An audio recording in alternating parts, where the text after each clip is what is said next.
Selamat pagi dokter, perkenalkan saya Gusti Dinda Sarmista Dewi dan pada hari ini saya akan mempresentasikan jurnal reading saya yang berjudul Karakteristik Gambaran Radiografi pada Osteomyelitis. Untuk pendahuluan, infeksi tulang itu disebut dengan osteomyelitis. Proses peradangan akut atau kronis yang melibatkan tulang dan suturnya akibat infeksi organisme piogenik, termasuk bakteri, jamur, dan mikrobakteri. Gambar radiografi dari osteomyelitis ini akan terlihat area radiolusen, tidak rata atau seperti dimakan ngengat atau moth-eaten, area kerusakan irregular, dan poorly defined atau ill-defined. Pada makalah ini akan memaparkan 4 laporan kasus mengenai osteomyelitis dengan gambar radiografis penata-laksanaan yang sesuai pada masing-masing kasus. Untuk tinjauan pustaka, yang pertama pengertian, osteomyelitis ini merupakan satu proses peradangan atau inflamasi yang terjadi pada sumsum tulang. Untuk etiologinya, penyebab osteomyelitis adalah faktor lokal seperti infeksi periapikal, perikoronitis, lesi periodontal akut, pencabutan atau trauma. Terdapat beberapa faktor predisposisi yang dapat menyebabkan terjadinya osteomyelitis, yaitu kurangnya vaskularisasi tulang yang baik, lokal ataupun sistemik, dan adanya mikroorganisme virulensi. Untuk patogenesisnya, patogenesis osteomyelitis ini diawali adanya inflamasi akut, edema, dan pembentukan pus sehingga terjadi peningkatan tekanan intramedula yang dapat menyebabkan kolapsnya pembuluh darah, iskemia, dan nekrosis tulang. Untuk klasifikasi osteomyelitis ini ada 2, osteomyelitis akut dan osteomyelitis kronis. Untuk gambaran klinis, misalnya terjadi demam atau nyeri lokal hingga gejala klasik peradangan seperti kemerahan lokal, pembengkakan, dan hipertermia di area tulang yang terkena. Untuk gambar radiografinya adalah radiolusensi yang dikelilingi oleh area radiopak, hilangnya pola trabekula, penampakan yang dimakan ngengat atau moth-eaten, dan shortening akar gigi. Penata-laksanaan untuk osteomyelitis ini seperti semua lesi inflamasi pada rahang, penghilangan sumber inflamasi adalah tujuan utama dari terapi. Pencabutan gigi atau terapi saluran akar dapat diindikasikan. Pengobatan antimikroba adalah andalan pengobatan osteomyelitis akut bersama dengan sayatan bedah dan drainase.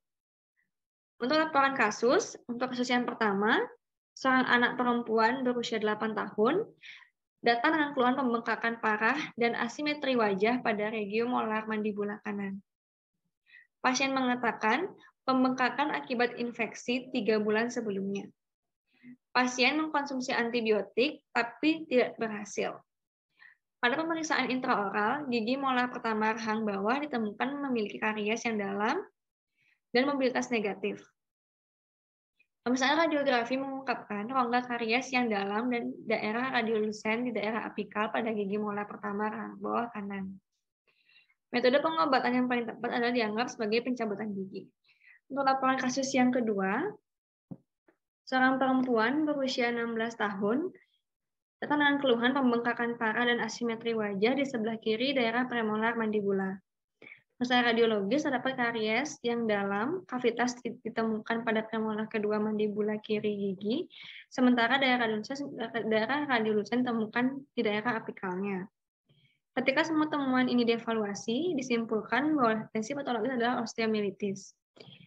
Pengobatan endodonti dianggap mempertahankan gigi yang terinfeksi dalam rongga mulut tersebut. Untuk kasus yang ketiga, seorang wanita berusia 67 tahun datang dengan keluhan pembengkakan parah dan asimetri wajah di sebelah kiri daerah premolar mandibula. Pasien mengeluhkan nyeri rahang sebelah kanan, memiliki trismus ringan, dan intraoral discharging sinus di bukal alveolus. Dilakukan pemeriksaan ortopantomogram dan CT scan menunjukkan erosi yang luas dari mandibula, sklerosis reaktif dari tulang yang berdekatan, dan fragmen tulang padat tidak beraturan menyerupai squastrum. Diagnosis kronis yang sedang berlangsung, osteomyelitis dikonfirmasi, dan pasien dibawa ke ruang operasi untuk debridement lebih lanjut, ditambah pencabutan gigi.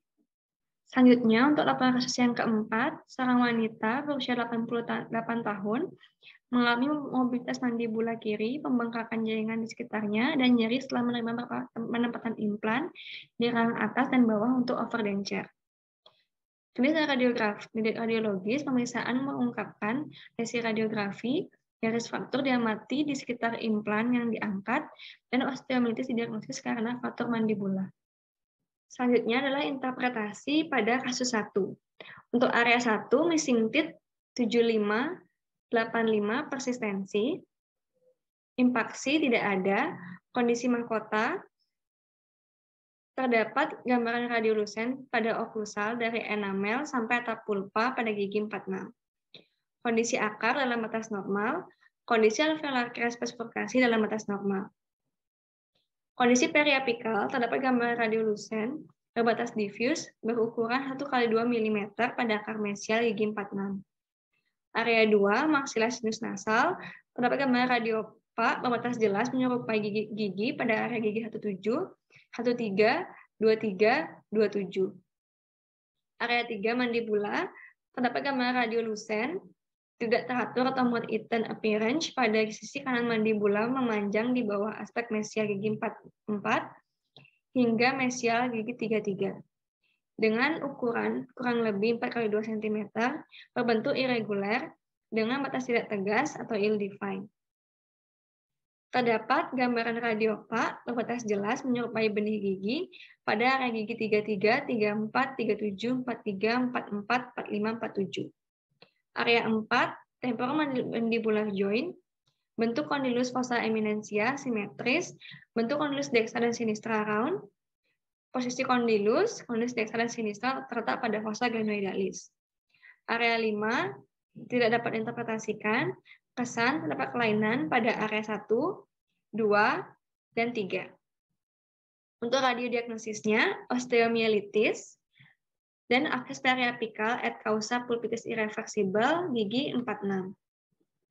Selanjutnya, interpretasi pada kasus yang kedua, area 1, missing teeth, persistensi, impaksi tidak ada, kondisi mahkota, terdapat gambaran radiolucen dari enamel hingga pulpa gigi 35, kondisi akar, kondisi alveolar crest bifurkasi, kondisi periapikal dalam batas normal, area 2, maksila sinus nasal, terdapat gambaran radiopak berbatas jelas menyerupai gigi pada area gigi 1828. Area 3, terdapat gambaran radiopak berbatas jelas menyerupai gigi pada area gigi 138 dan 48.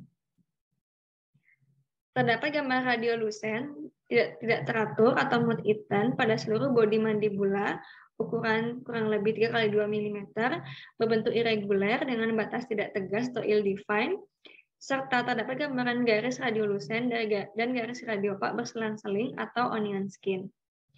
Untuk bentuk fossa kondilus, fossa eminentia, asimetris. Kondilus dextra berada lebih inferior dari kondilus sinistra, bentuk kondilus dextra dan sinistra round. Untuk posisi kondilus dextra terletak lebih inferior dari fossa glenoidalis, kondilus sinistra terletak pada fossa glenoidalis. Area 5, ramus os vertebra dalam batas normal, kesannya terdapat kelainan pada area 1 dan 3, radiodiagnosis osteomielitis, pulpitis irreversible gigi 35, temporomandibular disorder. Untuk kasus yang ketiga, pada area 1, missing teeth 47 dan 48, persistensi dan impaksi tidak ada, kondisi mahkota, akar, alveolar crest bifurkasi, dan periapikal dalam batas normal. Untuk area 2, dalam batas normal, area 3, terdapat gambaran radiolucen tidak teratur atau mouth eaten pada sisi dextra mandibula memanjang dari gigi 48 hingga mesial gigi 45 dengan ukuran kurang lebih 2x1 cm, berbentuk irregular dengan batas tidak tegas atau ill-defined. Untuk area 4, bentuk kondilus fossa eminentia asimetris, kondilus sinistra berada lebih inferior dari kondilus dextra. Bentuk kondilus dextra dan sinistra round. Untuk posisi, kondilus dextra terletak pada fossa glenoidalis, kondilus sinistra terletak lebih inferior dari fossa glenoidalis. Area 5, ramus os vertebra tidak dapat diinterpretasikan. Untuk kesan, terdapat kelainan pada area 1 dan 3, radiodiagnosis osteomyelitis, dan edentulous ridge gigi 47 dan 48, dan juga temporomandibular disorder. Selanjutnya adalah interpretasi pada kasus yang keempat. Untuk area 1, missing teeth pada seluruh gigi, persistensi, impaksi, kondisi mahkota, kondisi akar, kondisi alveolar spesifikasi tidak ada. Kondisi periapikal terdapat gambar radiopak berkontras jelas menyerupai abutment implan pada area gigi 17, 14, 12, 13, 32, 31, 43, dan 44. Untuk area 2 dalam batas normal, area 3 terdapat gambar radiolucent diffuse pada bodi mandibula sisi kiri memanjang dengan ukuran kurang lebih 2 kali 1 cm berbentuk irregular dengan batas tidak tegas atau ill-defined. Untuk area keempat, temporomandibular joint, bentuk kondilus fossa eminensia simetris, bentuk kondilus dextra dan sinistra round, posisi kondilus dextra dan sinistra terletak pada fossa glenoidalis. Untuk area 5 tidak dapat diinterpretasikan. Kesannya terdapat kelainan pada area 1 dan 3. Diagnosisnya adalah osteomyelitis dan edentulous ridge gigi 47-48. Kemudian ini adalah diagnosis banding dari osteomyelitis. Ada squamous cell carcinoma, Ewing sarcoma, dan osteosarcoma. Untuk squamous cell carcinoma, lokasinya dapat terjadi pada mandibula. Kemudian pada Ewing sarcoma lebih sering terjadi pada mandibula daripada maksila. Osteosarcoma lebih sering pada mandibula daripada maksila. Untuk bentuknya pada squamous cell carcinoma digambarkan sebagai jenis pola penghancuran tulang atau cookie bright. Ewing sarcoma tidak memiliki bentuk yang khas, terkadang round atau ovoid.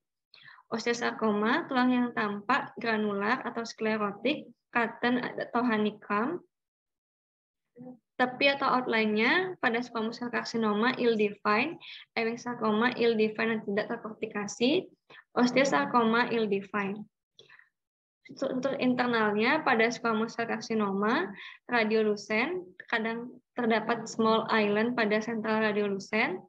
Ewing sarcoma itu radiolucent, osteosarcoma radiolucent radiopak atau campuran radiolucent dan radiopak. Efek pada jaringan sekitarnya, squamous cell carcinoma terdapat peningkatan lebar kanal dan hilangnya batas kortikal korteks tulang dapat menipis. Ewing sarcoma, lamina dura, dan korteks folikel akan merusak tulang pendukung gigi yang berdekatan. Osteosarcoma, pelebaran dari ruang ligamen periodontal, osteolisis tulang, dan resorpsi eksternal dari akar gigi. Selanjutnya adalah kesimpulan. Osteomyelitis dapat didefinisikan sebagai inflamasi kondisi tulang. Gambar radiografi dari osteomyelitis akan terlihat area radiolucent, tidak rata, atau seperti dimakan ngengat atau moth-eaten. Area kerusakan irregular dan poorly defined atau ill-defined.